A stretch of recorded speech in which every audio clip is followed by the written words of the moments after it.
There's a new street fighter on your windowsill. The weapon is peace, the word is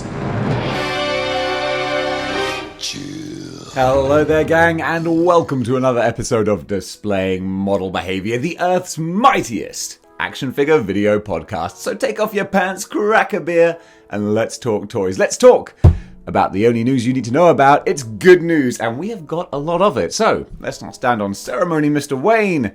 Let's talk about it. First of all, the new Spider-Man No Way Home trailer has dropped, and I have not seen it because I don't want to see any more Spider-Man. I want to just watch the movie. Unfortunately, social media has guaranteed instantly first thing this morning that I've seen all the stills from it. And you know what? That's just the world that we live in. I would love to have gone into this completely blind. And I know that there are people out there going, oh, well, all you have to do is stay off social media. Really? Thanks for that. Of course. I'm not going to stay off of, not even social media, just the internet in general. You're going to see it. It's part of the film-making juggernaut monster that is AAA films now. And it's fine. So I'm not going to watch the trailer because I don't want to get any more of the feel of it. But I've seen lots of pictures, and I don't think it shows anything more than the original trailer did as far as reveals are concerned. Although, things that we maybe got a flash of, it looks like we got more of a showpiece of. So if you want more of a showpiece to whet your appetite, then you can go and check out the new trailer. My appetite is wet enough already. I don't need any more. Just roll on December. It's going to be a good time. I don't know what's coming after this, though. That's kind of the worrying sort of thing. Is this the last hurrah of Tom Holland's Spider-Man? Is it the last hurrah of Marvel Spider-Man? That's the big question. And now Sony is working so hard, it seems, to make their own Spider-Man universe, which is what we were all praying we could avoid because they seem to do terribly at it. Besides the first Sam Raimi films, they really have not stuck the landing or takeoff or mid-flight meal of any of their Marvel stuff. So the problem is also, look, don't blame Sony. It's Disney. It's Disney wanting so much money for a property that, I'm sorry, but they don't own. And so you can be annoyed at Sony for being rubbish at making Spider-Man films. But really, it's Disney who are actually scuppering the deal by demanding too much money and making Sony go, well, we'll just do it ourselves then. And we're like, no, but you can't. You suck. Which is a shame because they have so many talented people working for them, but they just can't put it all together and make it work. But that's my little Sony Spider-Man rant. Still, No Way Home looks like it'll be good. I still have my same problems with the MCU Spider-Man being Iron Man Jr. and all that jazz, but that's another video for another day. Still, bring on December. I'm looking forward to it. Right, let's hit up the toys now with NECA Gargoyles. They have released images of Tylog? I'm not going to be a pretend Gargoyles fan. I don't know the right pronunciation of the name. Tylog. It's spelled like Thailand, so Tylog. That makes sense. Stop me if I'm wrong. He looks cool. He looks like the main gargoyle dude, but an evil version of him. Is that what he is? Let's read the write-up. 1,000 years ago, superstition and sword ruled. The time of the gargoyle has come again. Arguably the best gothic cartoon of the 1990s, Gargoyles follows the ancient clan of blah blah blah blah blah. We know this. Tylog or whatever was created with genetic material stolen from the clan leader Goliath. One biography read later, and yes, he is a genetic evil clone of Goliath. I love genetic evil clones. I wonder who the nice version of me is that I was cloned from. He looks badass. I don't have that Gargoyles nostalgia. I'm not collecting that line, but they all look really cool. If people are into Gargoyles, then oh my goodness, they just look big and chunky and bright. It's the same sort of style of the NECA animated turtles, where they just look like perfect three-dimensional representations of the characters.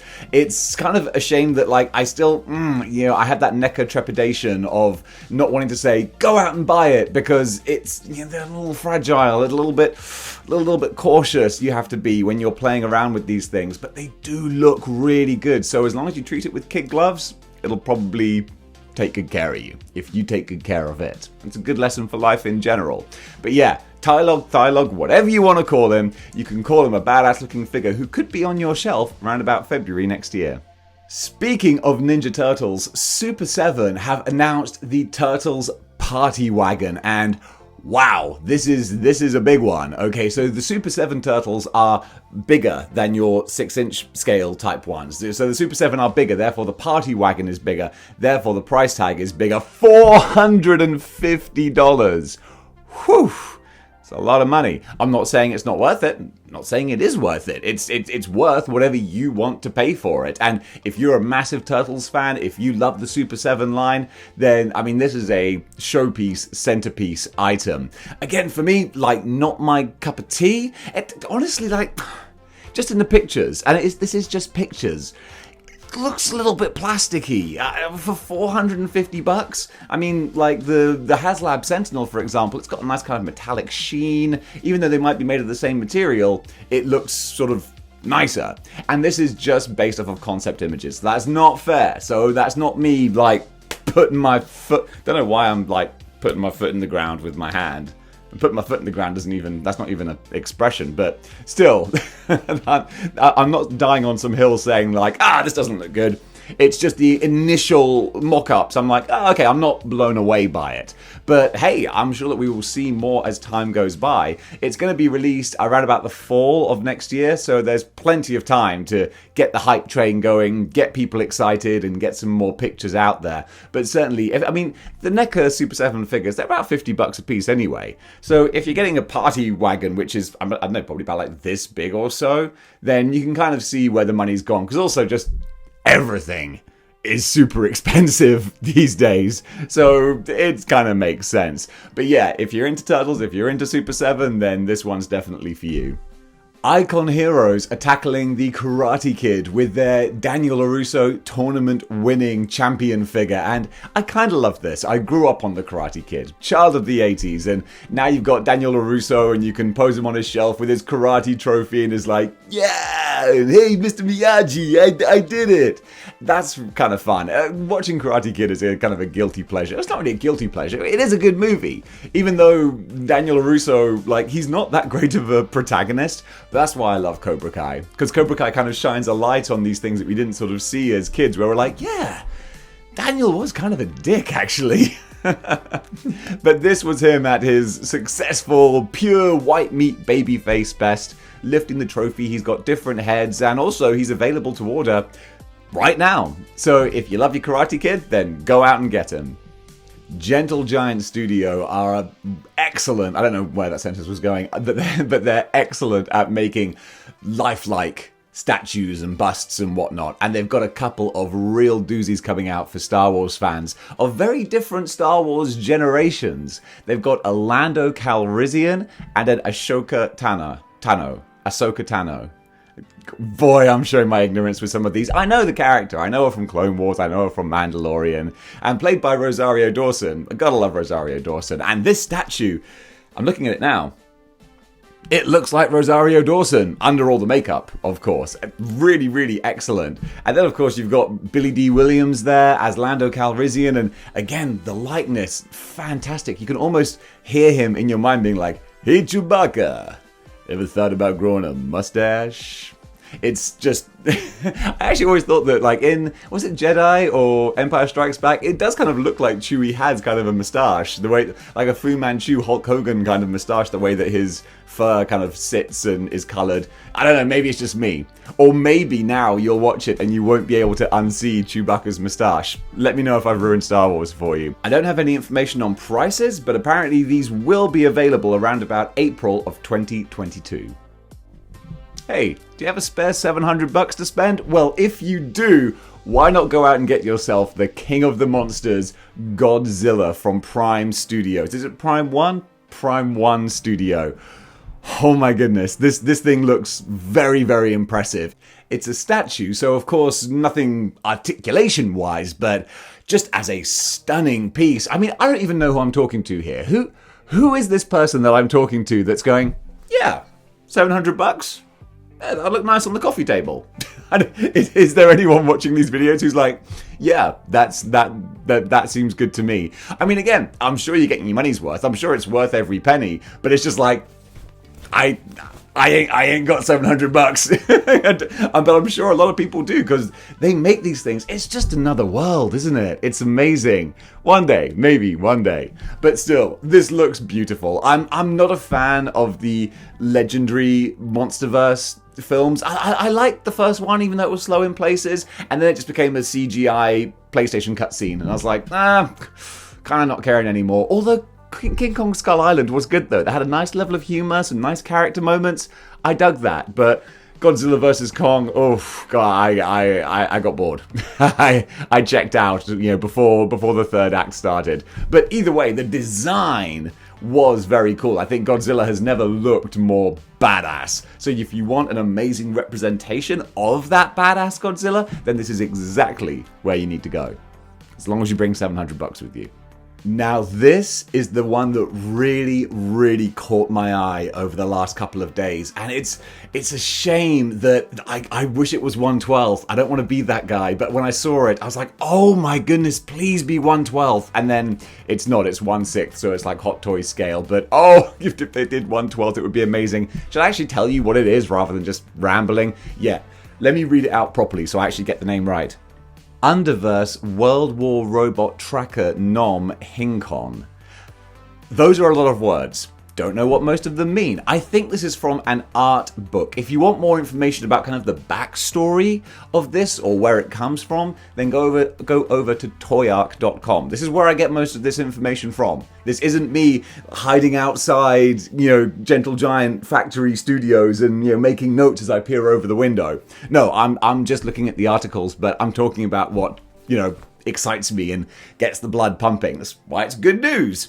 This guy just looks brilliant. I'm a sucker for World War One motifs. It's kind of, I don't know, maybe it's weird because it is such a awful, horrible, harrowing thing. But I think from my time like growing up as a drama kid, I've done so much World War One, so many plays and interactive experiences, and have to learn about it and write essays and read things about World War One. It becomes a very ingrained kind of part of your culture and the zeitgeist, and seeing the gas masks and the trenches and all the kind of armor, it just like, it is creepy, but it's cool as well. And this figure, he's got kind of a punk rock kind of look to him as well, with some of the t-shirts and the designs and logos, but then with that First World War trenches kind of look, it's weird and cool, and I want to learn more about this world that's being created. Again, go over to Toyark and check out the article, because it's about, I think it's a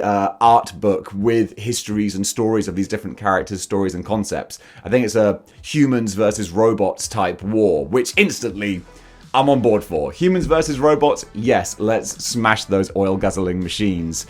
It looks really cool. I love the look of this with so many different accessories and extra parts and pieces. If they ever move this into a 1/6 scale type line, oh my goodness, I will be all over it.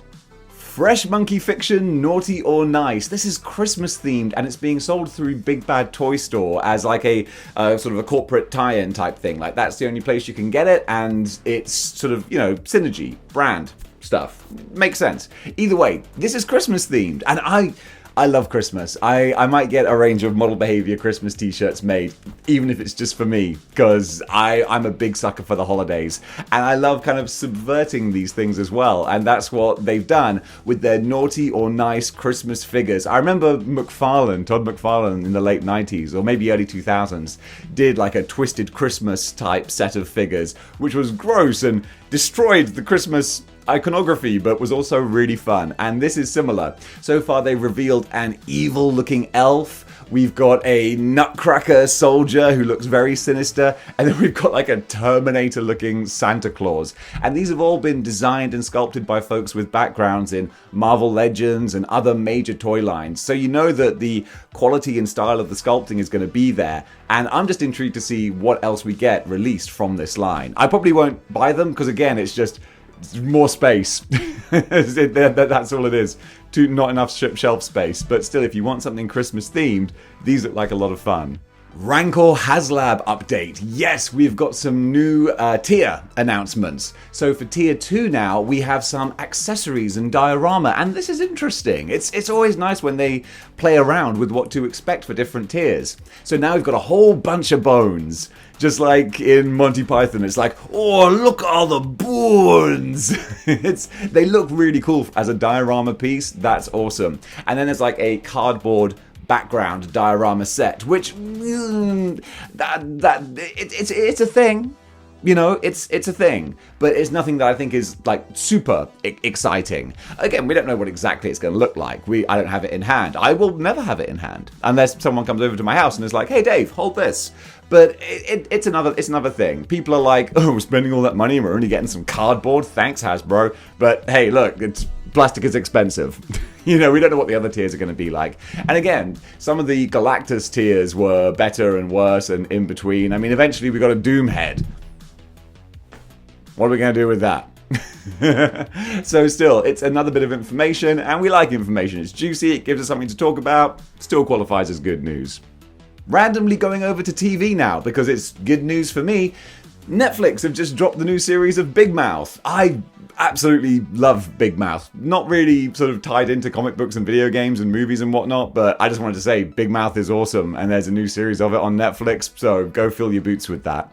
5K Toys have announced and revealed some pictures of their new Samurai Ninja Turtles line with a Samurai Leonardo, and oh golly, this looks beautiful. This might be what gets me back into collecting something Turtles related, because again, I'm not going so much for the Turtles I grew up with, but I want like the artistry in the figures, and this artistry looks stunning. It's only a few pictures, so we can't fully tell the quality, what they're going to be like in hand or whatever, but just as promotional pieces, it looks like 5K Toys have absolutely just killed it with this design. I think it's kind of funny that the Turtles are going samurai, because in sort of classic feudal Japan, Edo period type stuff, it was like ninjas versus samurai. It was like the ninja was the enemy of the samurai. So far, you know, that's the kind of the dynamic. So it's funny that the Ninja Turtles are dressing as samurai. It's like, that don't make no sense. That's like a Chewbacca living on Endor, but I don't care because the samurai designs look amazing. So I'm very excited to see more from this figure, and hopefully more of a wave, at least completing the other Turtles, coming out soon. But in the meantime, watch this space.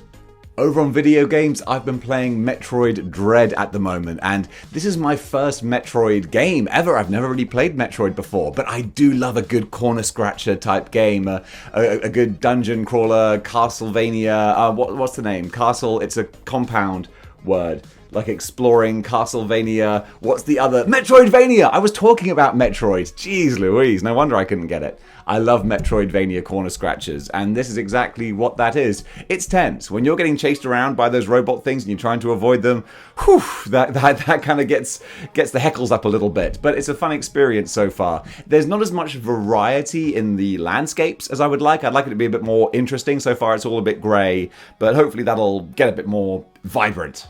In the meantime, though, I'm having a really good time playing it.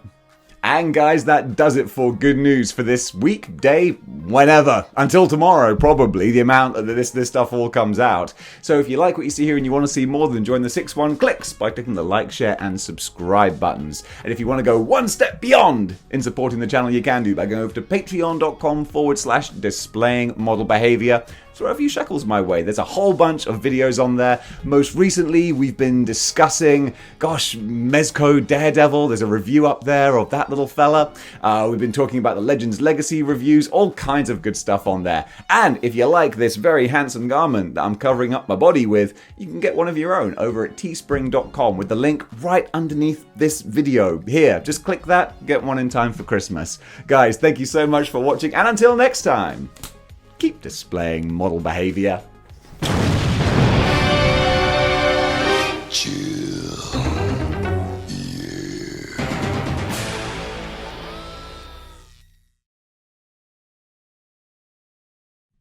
Going over now to... Where are we going? Where am I going? I often wonder that. But yeah, grab yourself a model behavior t-shirt. And also, if you want to go over to the Patreon, I'm going to start that all over again. I was just all over the shop. And if you want to go one step beyond in supporting the channel, you can too. You can too? No, I'm going to do this in one take. So guys, thank you so much for watching. If you like what you see here and you want to see more, then join. It's a thing now. You can do by buying one over at teespring.com. Link right belief beneath. Hey, vey. Cup of coffee. Big time.